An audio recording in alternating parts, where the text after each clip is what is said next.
আচ্ছা, ইশতেহারগুলো আসলে কতটুকু বাস্তবায়নযোগ্য? বাস্তবায়ন তো যারা আমরা করব না, বাস্তবায়ন প্রশাসন করবে। আমরা যারা ছাত্র প্রতিনিধি হব, আমরা তাকে কি সেটার একটা রোড ম্যাপ তৈরি করার ট্রাই করব, আমরা এটা আদায় করে নিব। সেই জায়গা থেকে আমরা স্বতন্ত্র শিক্ষার্থী সম্মিলন যে অঙ্গীকারগুলো শিক্ষার্থীদের মধ্যে দিয়েছি, আমরা সব কিছু আসলে প্র্যাকটিক্যাল, আসলে এগুলো সম্ভব।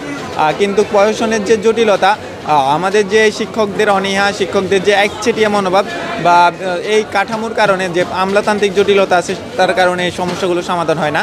সেই জায়গা থেকে আমরা ওই বিশ্ববিদ্যালয়ে বিভিন্ন ধরনের সিন্ডিকেট আছে, প্রশাসনের সিন্ডিকেট আছে, পরিবহন সিন্ডিকেট আছে, আবাসন সিন্ডিকেট। এই সিন্ডিকেটগুলোর কারণে বিশ্ববিদ্যালয়ের সমস্যাগুলোকে কখনো কি কেউ আইডেন্টিফাইও করে না, কেউ এগুলোকে সমাধানের জন্য কেউ কাজও করে না। সে যে আমরা যখন ছাত্র প্রতিনিধি হচ্ছি, তাহলে আমাদের কাজ হলো যে শিক্ষার্থীদের একটা ভয়েস হয়ে ওঠা। আর এই জায়গা থেকে অবশ্যই আমরা যে অঙ্গীকারগুলো দিচ্ছি, আমরা এগুলো বাস্তবায়ন করব। আচ্ছা, প্রচারণার ক্ষেত্রে ব্যক্তিগত কোনো সংকট নেই। যে সংকটটা আসলে এখানে রাজনৈতিক একটা সংকট বিরাজমান।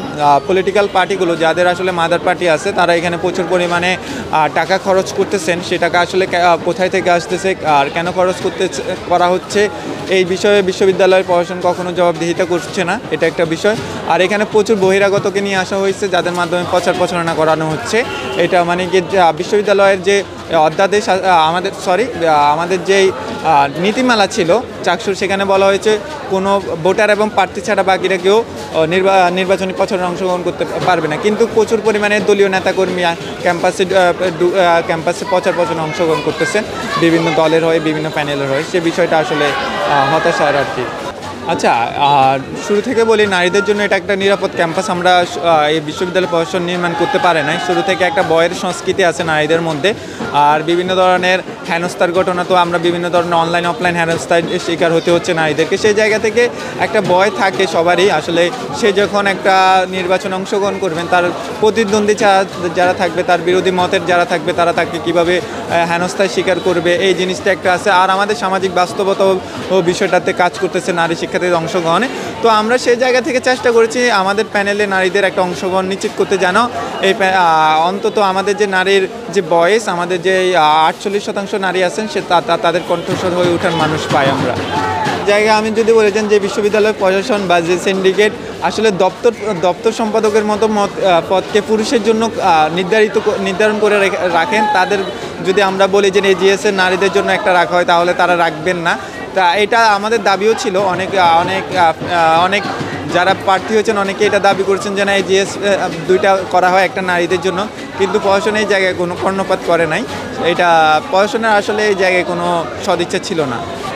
নির্বাচিত হলে আমার প্রথম পদক্ষেপ থাকবে আমাদের যে কমন মৌলিক সমস্যাগুলো আছে, আমাদের পরিবহনের সংকট। আমাদের যে অধিকাংশ শিক্ষার্থী অনাবাসিক, তারা প্রতিদিনই শাটলে যাতায়াত করেন। আর আমাদের ক্যাম্পাসের থেকে যে শহরের দূরত্ব, সেটা অনেকটাই 22 কিলোমিটারেরও বেশি। সেই জায়গা থেকে পরিবহন সংকটটা কীভাবে সমাধান করা যায়, সেই জায়গা থেকে এই জায়গায় কাজ করার চেষ্টা করবে। পাশাপাশি আমাদের যে আবাসন সংকট আছে, আমাদের প্রায় 4 থেকে 5,000 শিক্ষার্থী চট্টগ্রাম বিশ্ববিদ্যালয়ের আশেপাশের কটেজগুলোতে থাকেন।